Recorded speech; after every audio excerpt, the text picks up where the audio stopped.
Look, I'm going to be straight with you all because I need to get this out. And honestly, I've been waiting 3 years to tell this story. Some of you are going to say I overreacted. Some of you are going to say I didn't go far enough. But here's what happened. I'm 28. I work at a distribution warehouse making $14 an hour.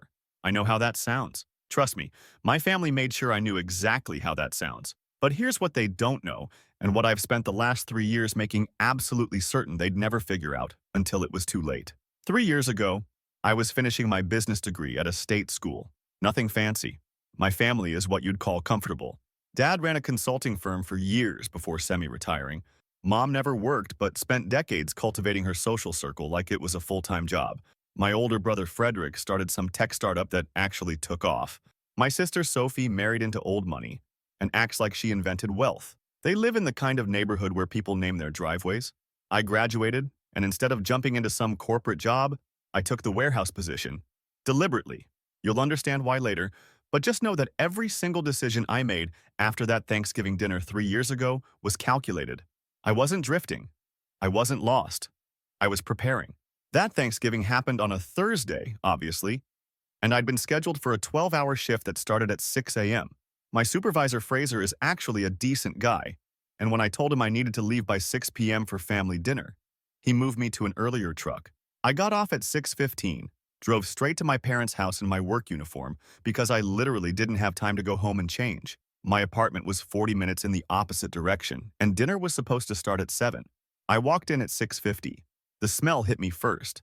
That specific combination of roasted turkey and my mother's anxiety about everything being perfect. The dining room table was set like we were hosting foreign dignitaries. My mom had used the fancy china, the crystal glasses, the whole production. Frederick was already there with his wife Carla, both of them in what I can only describe as business casual cosplay. My sister Sophie arrived right behind me with her husband and immediately wrinkled her nose when she saw me. My uncle Sidney and his son were sitting in the living room. My dad looked me up and down. That's the moment I remember most clearly. The way his eyes traveled from my steel-toed boots to my reflective vest to my face. He didn't say hello. He said, "You couldn't even shower? You smell like poverty." I just stood there. My mom sighed and said, "This is why we don't introduce you to company. Like I was some embarrassing pet they kept in the basement." Frederick started laughing first. "Bro makes $14 an hour and thinks he's tired. Try running a real business." Sophie joined in. "I'm embarrassed to share DNA with you. My friends think you're the janitor." My uncle added, "At least janitors have benefits." Here's the thing about that moment. I wasn't surprised. This wasn't new. They'd been making comments like this for 3 years. Every family gathering, every phone call, every interaction. But something about saying it all at once in front of everyone on Thanksgiving, it was like they'd finally dropped the pretense of family loyalty. My dad continued, "Your grandfather built this family from nothing. You're returning us to nothing." My mom pointed to a folding table set up in the corner of the dining room, the one they usually use for kids during big parties. "Sit at the folding table. The real table is for people with futures." Frederick's son, my cousin, thought this was hilarious. He gets the kids' plate too. Smaller portions for smaller achievements. The whole room erupted in laughter. Even Carla, who I'd always thought was relatively normal, was smiling. That specific kind of smile people get when they're trying not to laugh, but also trying to show they're part of the group. I walked over to the folding table, sat down. There was a plastic plate there with a paper napkin. My mom had actually prepared a separate, smaller meal for me. A single piece of turkey, a scoop of mashed potatoes, some green beans. I looked at my father and said, "I'll remember every word." He waved his hand dismissively like I'd made some meaningless threat. I ate in complete silence while they continued dinner at the main table, talking about Frederick's latest investment opportunity, Sophie's upcoming vacation to somewhere expensive, my uncle's retirement plans. I finished eating and left before dessert. Nobody tried to stop me. Now here's what I need you to understand. I wasn't hurt. I wasn't crying in my car. I wasn't having some breakdown about family rejection. I was angry. The kind of cold, focused anger that doesn't go away. The kind that sits in your chest and calculates and plans and waits for the perfect moment. Because here's what they didn't know. That warehouse job? I'd taken it specifically because it gave me access to something I needed. The business degree? I'd specialized in something very particular. And that entire 3 years of being mocked and belittled, I was building something, learning, preparing, making connections they didn't know existed. I drove home that night and pulled out a folder I'd been keeping. Every comment they'd made, every humiliation, Every single time they'd treated me like I was less than nothing. And I looked at the other folder, the one with all my preparation. Everything was ready. I just needed them to push me far enough that I wouldn't feel guilty about what came next. They'd pushed. The next day, Friday, I went to work my regular shift. Fraser asked how Thanksgiving went. I said it was fine. He knew I was lying, but he's smart enough not to push. That weekend, I didn't hear from my family. No calls, no texts, nothing. They'd said what they wanted to say and apparently felt good about it. Monday came and went. Tuesday, I got a text from Sophie asking if I was still mad about Thanksgiving. Not an apology. Just checking if I was still upset about them treating me like garbage. I didn't respond. Wednesday, I started making phone calls. Thursday, I sent some emails. Friday, I set up 3 separate meetings for the following week. This wasn't impulsive. Every single action I took had been planned down to the day, down to the hour. I'd been waiting for them to give me the justification I needed. That first week after Thanksgiving, they didn't notice anything. Why would they? From their perspective, I was just the family disappointment who couldn't take a joke. They probably thought I'd show up to Christmas, endure more mockery, and continue being their punching bag. They had no idea what I'd actually been doing for 3 years. The second week, I submitted paperwork. The kind of paperwork that takes 7-10 business days to process. The kind that creates official records and legal obligations. The kind that, once filed, can't be undone with an apology or a phone call. By the end of week 2, right around 17 days after Thanksgiving, the first notification would arrive. And then the second. And then they'd start to understand what I meant when I said I'd remember every word. My phone started buzzing on day 16. A call from my mom. I let it go to voicemail. Another call an hour later. Then Frederick. Then Sophie. Then my dad. By day 17, I had 53 missed calls. I haven't answered a single one yet. Update 1. All right. You all asked for an update, and honestly, I've been sitting on this for a few days because I wanted to see how far they'd go before I responded. The answer? Pretty far. Let me catch you up. So, those 53 calls happened over the span of about 36 hours. Day 17 after Thanksgiving, my phone started blowing up. Mom, Dad, Frederick, Sophie, even my Uncle Sidney, who I barely talked to. The voicemails started off trying to sound casual like, "Hey, just checking in, call us back." By call number 20, they were getting frantic. By call 40, my dad was demanding I pick up immediately. I let it ride for 2 full days. Tuesday evening, I finally answered. It was my mom calling for probably the 8th time that day. She said, "Oh, thank God, we've been so worried. Why haven't you been answering? What's going on? We need to talk right now." I said I'd meet them Thursday evening at their house. Same place as Thanksgiving dinner. I wanted to see their faces when we had this conversation. Now here's what I actually did. Remember how I said I'd been preparing for 3 years? That warehouse job wasn't random. The distribution center I work at handles logistics for major commercial suppliers in the region. Over 3 years, I built relationships with drivers, warehouse managers, supply chain coordinators, people my family would never notice or consider important, people who know which companies are reliable, which ones are struggling, which ones are about to lose major contracts. My dad's consulting firm, the one he semi-retired from, still operates. Frederick technically runs it now, but Dad's name is still on everything, and he still pulls strings behind the scenes. They consult for mid-sized companies on supply chain optimization and logistics management. Basically, they tell other businesses how to do what I've been doing hands-on for 3 years.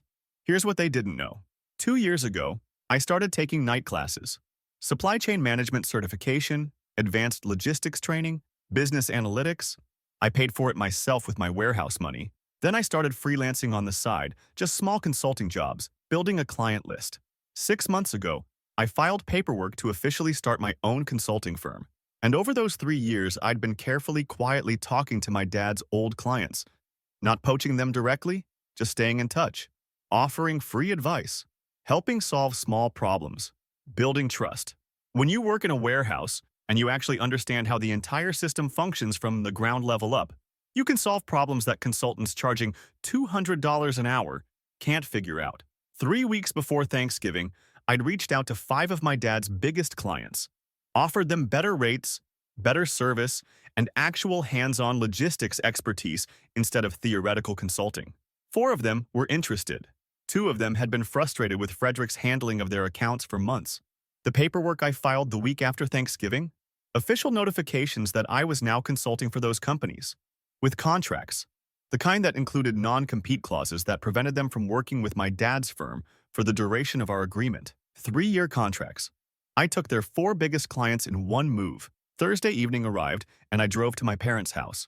Same time as Thanksgiving dinner, around 7 p.m. This time, I'd showered and changed into actual business clothes. When I walked in, they were all there. Mom, Dad, Frederick, Sophie, even Carla and Sophie's husband, Uncle Sidney. All of them sitting in the living room like some kind of intervention. My dad stood up first and immediately started talking. He said, "We need to discuss what you've done. This is completely unacceptable. You're destroying the family business. We can fix this, but you need to back down right now." I sat down on the couch. Didn't say anything yet. Let him keep going. Frederick jumped in. He was angry in a way I'd never seen before. He said, "Do you have any idea what you've just done? Those clients represent 40% of our annual revenue. You can't just steal them. There are legal consequences for this. We're going to sue you into the ground." I finally spoke. I said, "You can try to sue me, but those clients left voluntarily. I didn't breach any contracts because I never worked for your firm, and everything I did was completely legal. I have 3 years of documentation showing I built those relationships independently." My mom started crying. Not real crying, that performative thing she does when she wants sympathy. She said, "How could you do this to us? We're family. You're hurting everyone. This isn't about that silly Thanksgiving comment, is it? We were just joking. You know we love you." Sophie said, "You're being ridiculous. You can't tank an entire family business over hurt feelings. Grow up." Here's where I need you to understand something. They weren't apologizing. They weren't acknowledging what they'd done. They were trying to reframe the situation like I was the problem. Like I was overreacting to a harmless joke instead of responding to 3 years of systematic humiliation. I looked at my dad and said, "You told me I was returning the family to nothing. I'm just fulfilling your prophecy. You wanted me to understand what real business looks like? This is what real business looks like." Frederick lost it. He started yelling about how I was always jealous of his success, how I couldn't handle that he was better than me, how this was pathetic revenge from someone who couldn't make it in the real world. He said, "You work in a warehouse for $14 an hour. You're not a real consultant. You're a joke pretending to be legitimate." I pulled out my phone and showed him my client list. Not just the 4 I took from them. Another 6 companies I'd been consulting for over the past year. My actual average hourly rate, which was $175. The revenue projections for my first full year, which would put me at about $140,000 gross income. More than Frederick was pulling from the family firm after expenses. The room went completely silent. Carla was the first one to speak. She said, "Wait, you've been running a consulting business this whole time? Frederick, did you know about this?" Frederick looked like he'd been slapped. He clearly had no idea. None of them did. My Uncle Sidney said, "So the warehouse job was just cover? You were building a competing business the whole time?" I said the warehouse job taught me more about actual logistics than any MBA program. Those 3 years gave me credibility with people who do real work instead of just talking about it. And yes, I was building a competing business. Why wouldn't I? You made it very clear I wasn't welcome in the family business. So I built my own. My dad sat back down. He was trying to process this. He said, "Those clients have been with us for over a decade. Some of them knew your grandfather. You're spitting on family legacy." I said, "You spit on family legacy when you made me eat at a folding table like I was trash. You decided I wasn't part of this family. I'm just accepting your terms." Sophie's husband, who'd been quiet this whole time, said, "Look, everyone made mistakes. Obviously, things got out of hand at Thanksgiving, but this is too much. You can't destroy people's livelihoods over one bad dinner." I turned to him. I said, "You were there. You laughed. You participated. Don't act like you're above this now." He shut up. My mom tried a different approach. She said, "We can make this right. We'll apologize properly. We'll acknowledge we were wrong. Just give back the clients. We can all move forward as a family." I said, "You want them back? Buy them back." Frederick said, "What does that mean?" I said exactly what it sounds like. You want those 4 clients returned to your firm? Make me an offer. Pay me what they're worth to you. Otherwise, they stay with me for the next 3 years, per our contracts. My dad actually laughed. He said, "You want us to pay you? For clients we developed? That's extortion." I said, "It's business. Isn't that what you've been trying to teach me? That business isn't personal? That success is about being ruthless?" I learned from the best. Frederick was back to being angry. He said, "We're not paying you a single dollar. We'll just rebuild with new clients. You're not the only consultant in the city." I said, "That's your choice. But those were your 4 biggest clients. Replacing that revenue will take years. And in the meantime, you've still got overhead, staff salaries, office rent. How long can the firm survive at 60% revenue?" His face changed. He understood what I was really saying. Carla said, "Frederick, what does he mean? Are we in financial trouble?" Frederick told her to be quiet. My mom said, "Please." There has to be another way. We're family. We don't do business like this with family. I stood up to leave. I said, you made the rules. You spent 3 years teaching me that family doesn't matter if you're not successful enough. That love is conditional on status and money. I'm just playing by your rules now. Sophie called me a selfish piece of garbage. She said you're willing to destroy mom and dad's retirement, Frederick's business, all of our stability because your feelings got hurt? I said I'm willing to prioritize my own success over people who treated me like nothing. You taught me that was acceptable. You taught me that was how this family operates. I left. They didn't try to stop me this time either. That was Thursday. Friday morning, I got a text from Frederick. It said, we need to talk about numbers. What's your buyback price? I haven't responded yet. Because here's what they don't know. Those 4 clients? They're already telling other companies about my services. I've got 3 more potential contracts in the pipeline that would have gone to my dad's firm. And the warehouse job I still have? I'm training my replacement next week so I can go full-time with my consulting business. The frantic calls were just the beginning. Now comes the part where they realize exactly how much they need me, and exactly how little I need them. Update 2. You all wanted to know what happened with the buyback price. Buckle up, because this got way more complicated than I expected. And yes, I know half of you told me to just walk away and let them crash. The other half said to squeeze them for everything they're worth. I'm doing something in between. And honestly, it's working better than either option. So Frederick texted me about numbers. I waited 3 days before responding. Not to be petty, just to let the pressure build. Every day they don't have those clients is a day they're hemorrhaging money and credibility. I finally texted back on Monday and said I'd meet him Wednesday afternoon at a restaurant downtown. Not their house, not my apartment. Neutral ground where he couldn't have the whole family gang up on me again. Wednesday came and I showed up at this chain restaurant near the business district. Frederick was already there, sitting in a booth in the back. He looked tired. Actually tired. Not the fake stressed look he does when he wants sympathy. He'd lost weight. His shirt was wrinkled. This was a guy who used to spend $200 on dry cleaning every month. I sat down, and he immediately started talking about the buyback. He said he'd been reviewing the client contracts and the revenue projections, and he could offer me $45,000 to return all 4 clients immediately. He said this would cover my startup costs, give me a profit, and we could all move forward. I laughed. Not a mean laugh, just genuine surprise. I said, Frederick, those 4 clients will generate $280,000 in revenue for me over 3 years. That's not even counting the referrals they're already sending my way. You're offering me 16% of what they're actually worth. He said the family doesn't have $280,000 liquid. You know that. We'd have to take out loans, sell assets. It's not realistic. I said then, I guess you don't want them back badly enough. He leaned forward and his whole demeanor changed. He said, you don't understand what you're doing. This isn't just about the firm. Dad borrowed against the business to help me buy my house. Mom's retirement account is tied to quarterly distributions. Sophie's husband invested $50,000 last year expecting returns. You're not just hurting me. You're destroying everyone. And there it was. The real picture I hadn't fully seen before. My dad hadn't actually retired from the business. He just stopped doing client work. But his money was still completely tied up in it. Frederick had been using the firm as a personal piggy bank, leveraging it for loans and investments and lifestyle expenses. The whole family's financial stability was built on that consulting firm, continuing to generate steady revenue. Taking those 4 clients didn't just hurt the business. It threatened everyone's personal finances. I said that sounds like terrible business planning. Putting all your eggs in one basket like that. Frederick said, stop being smug. You knew this would hurt everyone. That's why you did it. I said no. I did it because you spent 3 years treating me like I was worthless. The fact that it hurts this much is just a bonus. He sat back. He was trying to figure out how to handle me. You could see him cycling through different approaches. Finally, he said, what do you actually want? Name a realistic number and let's end this. I said $180,000. Paid over 3 years, $60,000 per year. That's still less than what the clients are worth to me, but it accounts for the referral business I'll lose by giving them back. He said we can't afford that. I said then keep scrambling to replace them. See how that works out. He pulled out his phone and showed me a spreadsheet. Actual financial documents from the firm. Revenue, expenses, profit margins, debt obligations. He said, look at this. Really look at it. We're barely staying afloat. Those 4 clients leaving triggered penalty clauses in our business loan. We had to renegotiate at higher interest rates. We've got 3 months of operating capital left, maybe 4 if we cut staff. I looked at the numbers. He wasn't lying. The firm was in serious trouble.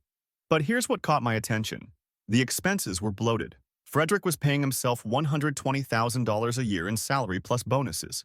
He had two administrative staff making $45,000 each. Office rent was $4,000 a month for a space that was way too large for what they actually needed. Company cars, expense accounts, conference budgets that were clearly just personal spending. I said you're running this business like a lifestyle maintenance fund. Cut your own salary in half, fire one of the admin staff, move to a smaller office, lose the company cars. You could save $100,000 a year easily. He said that's not sustainable. I have a mortgage, car payments. My son's private school tuition is $18,000 a year. Carla doesn't work, we have a lifestyle we've built. I said then I guess you have some choices to make about priorities. This is when he got angry again. He said, you're enjoying this. You're actually enjoying watching us struggle. This is sick. This isn't about business anymore, this is just cruelty. I said, you served me dinner at a folding table and told me I was returning the family to nothing. Now you're mad that I'm treating business like business? You taught me this. You and Dad and Sophie and Mom. You taught me that success matters more than family, that money determines your worth. I'm just applying your lessons.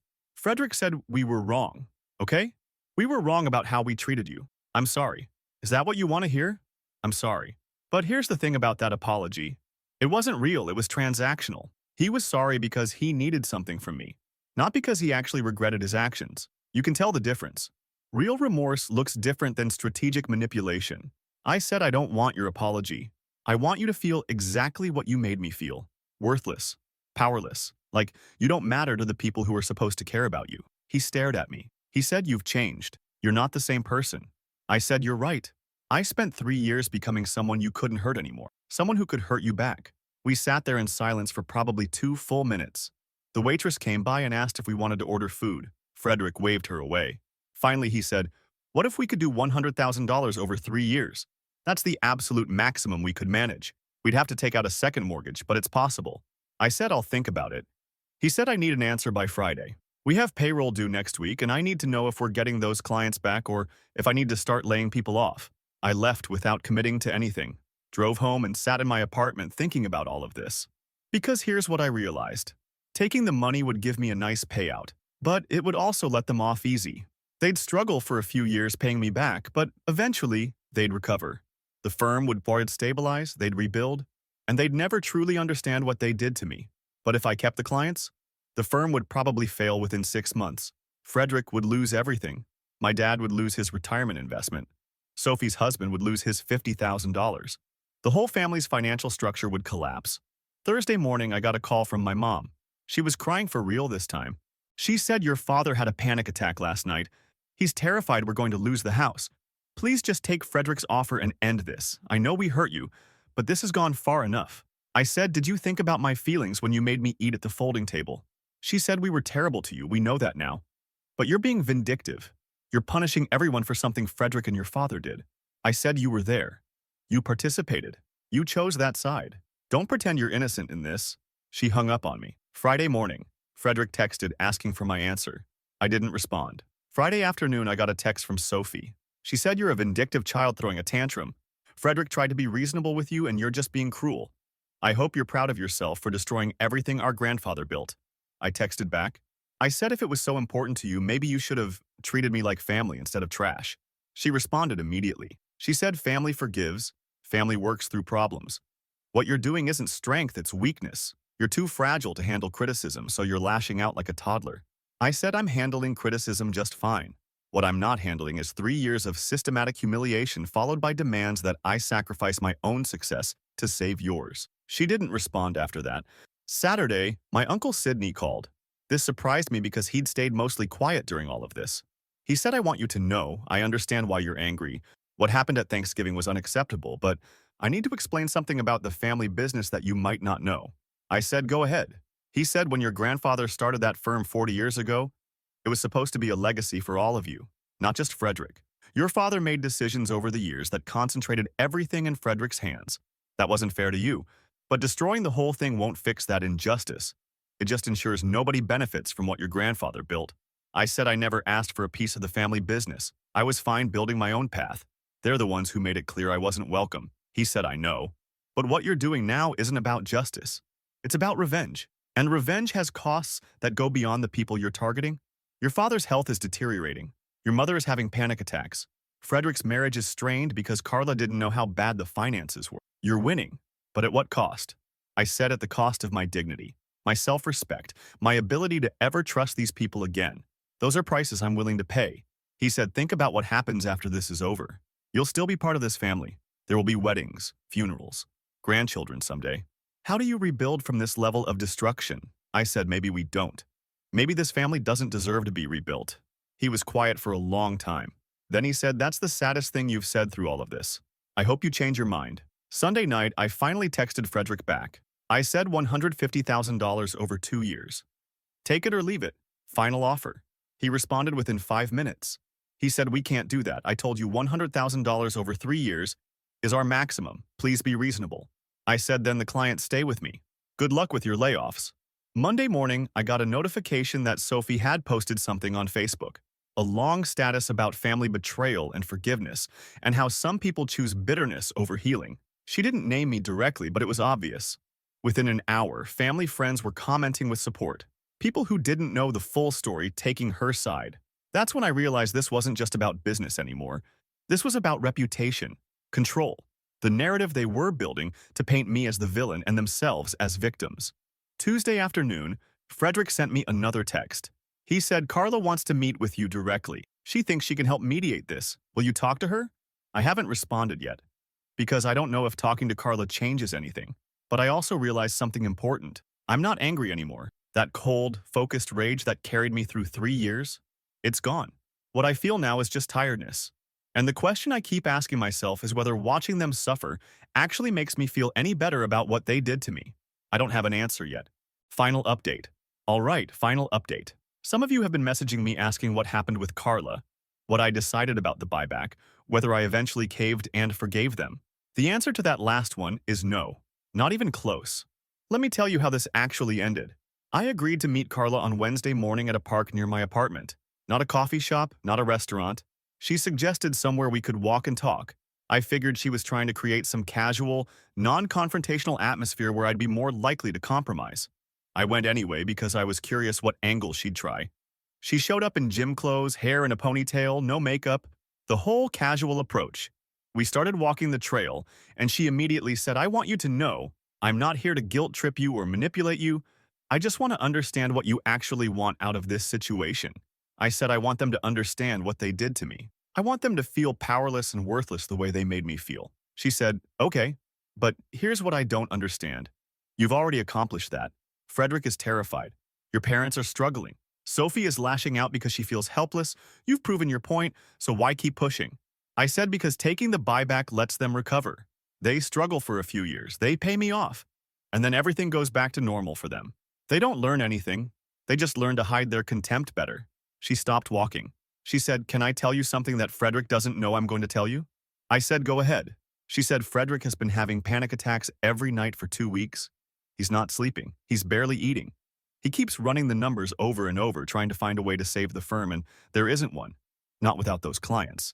And honestly, part of me thinks maybe the firm should fail because he's been mismanaging it for years and using it as a personal slush fund instead of running it like an actual business. That surprised me. I said, you're admitting the firm is mismanaged? She said, I've been telling him for 3 years that his spending was unsustainable, that he needed to cut expenses, that paying himself $120,000 a year from a firm generating less than $400,000 in annual revenue was insane. He wouldn't listen because your father kept telling him it was fine, that this was how family businesses work, that he deserved to be comfortable. I said, so why are you here trying to save him? She said, because I have 2 kids and a mortgage, and I haven't worked in 6 years. If the firm fails and Frederick loses everything, my kids lose their stability, their school, their home. I'm trying to save my family, not the business. And there it was. The real reason for this meeting. Carla wasn't trying to mediate. She was trying to protect her own interests, which I actually respected more than the fake concern everyone else had been showing. I said, what do you want me to do? She said, take the $100,000 over 3 years, let Frederick have the clients back. He'll restructure the firm, cut his own salary, move to a smaller office, actually run it sustainably. You get paid, he survives, everyone moves forward. I said, and what do I get out of that besides money? She said, peace, the ability to move on, a relationship with your nieces and nephew, the chance to not be the person who destroyed an entire family over one bad dinner. I said it wasn't one bad dinner. It was 3 years of systematic humiliation. And that dinner was just when I decided I'd had enough. She said, I know. Frederick told me everything. About the comments at Christmas 2 years ago. About the time your dad told you at Easter that you were wasting your degree. About Sophie's birthday party where she introduced you to her friends as her dropout brother, even though you'd graduated. I know it wasn't just Thanksgiving. This caught me off guard. Frederick had actually told her the details. He'd admitted to her how bad it really was. I said if he told you all that, why did he keep doing it? She said because your father praised him every time he put you down, because Sophie would laugh and join in. Because your whole family created this dynamic where being successful meant being cruel to anyone who wasn't. And Frederick is weak. He wanted approval more than he wanted to be a decent person. I said that's not an excuse. She said it's not. It's an explanation. And if you're looking for Frederick to grovel and beg and completely transform into someone who understands what he did wrong, that's not going to happen. He's not capable of that level of self-awareness, but he is capable of suffering, and he is suffering. And you need to decide if that's enough. We walked in silence for probably 10 minutes. Finally, I said, what would you do? If you were me, she said honestly, I'd take the money and walk away. I'd never speak to any of them again.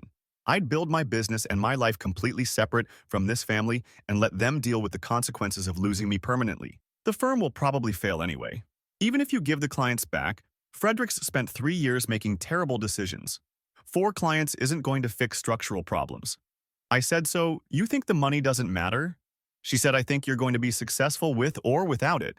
The question is whether you want to be the person who destroyed them or the person who walked away and let them destroy themselves. That conversation stuck with me for days. Because she was right about one thing.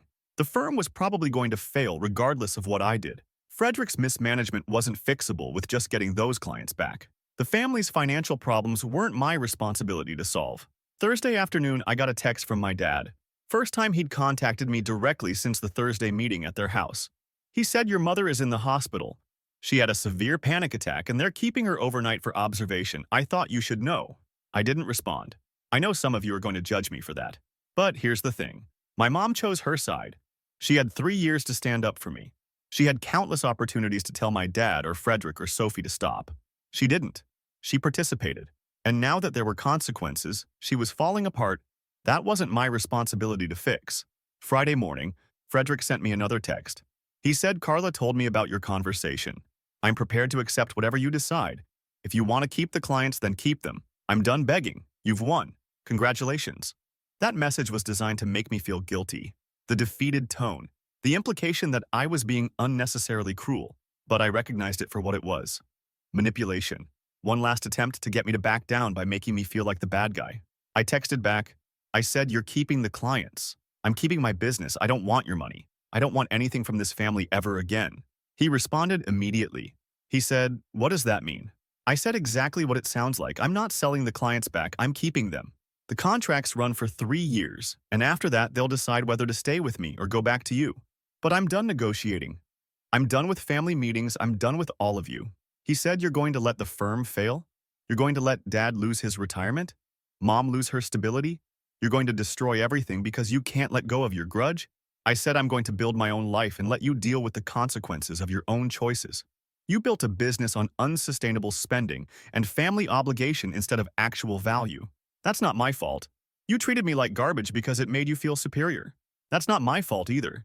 I'm just removing myself from a system that was designed to keep me beneath you. He didn't respond after that. Saturday, Sophie posted another Facebook status. This one was directly about me. She said sometimes family members choose bitterness over forgiveness, and there's nothing you can do except accept that they'd rather see everyone suffer than admit they're being unreasonable. Prayers for those dealing with family narcissists during this difficult time. I blocked her, blocked my mom, blocked my dad, blocked Frederick, blocked my uncle Sidney. Anyone who was part of that Thanksgiving dinner or had participated in the years of humiliation. Gone. Monday morning, I went into the warehouse for my last day. Fraser had already hired and trained my replacement. I spent the morning showing the new guy the routes, the inventory system, the relationships with the drivers. Fraser pulled me aside at lunch and said, so you're really doing this, starting your own thing full-time? I said, yeah, it's time. He said, you were always too smart for this place. I knew from day one you were using this job as a stepping stone, just didn't know to what. I said you taught me more about logistics than any business class ever could. The hands-on experience made everything else possible. He shook my hand. and said good luck. Don't forget about us when you're running a major operation. I finished my last shift at 3 p.m., drove home, sat in my apartment and realized I'd just completely severed ties with my entire family and I didn't feel guilty about it. I felt free. Tuesday, I got an email from one of my clients, one of the original 4 I'd taken from my dad's firm. They wanted to refer me to 2 more companies in their network. Both contracts would be worth about $80,000 each over 2 years, more revenue than Frederick had been making from them.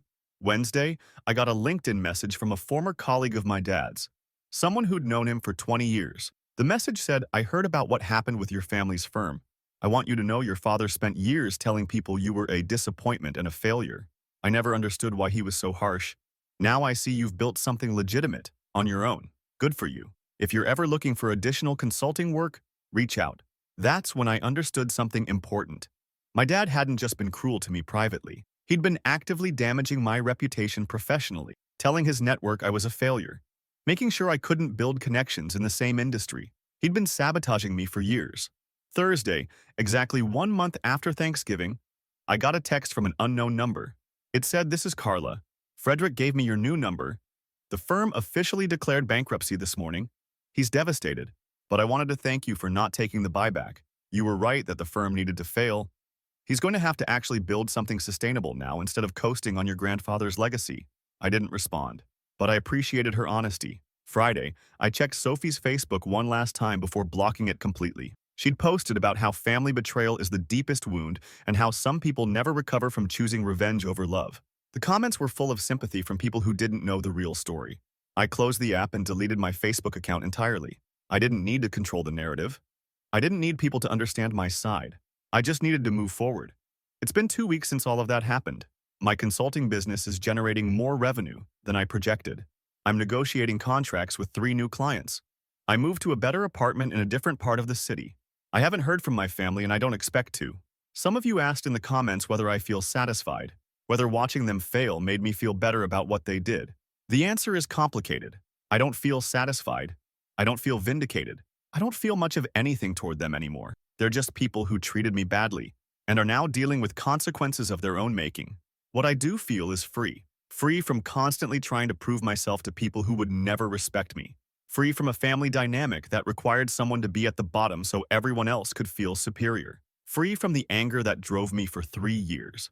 I still remember that Thanksgiving dinner, sitting at the folding table, being told I smelled like poverty, being served smaller portions like I was less than human. And I still remember saying, I'll remember every word. I kept that promise. Every word they said became fuel for building something they couldn't touch or control or take away from me. They wanted me to understand my place in the family hierarchy. I understood it, and I removed myself from it entirely. The warehouse job taught me more than logistics. It taught me that the people my family looked down on, the drivers and inventory managers and dock workers, they were smarter and more genuine than anyone sitting at that dinner table. They taught me actual skills instead of just theories. They respected hard work instead of inherited wealth. My family thought they were teaching me a lesson about success and status.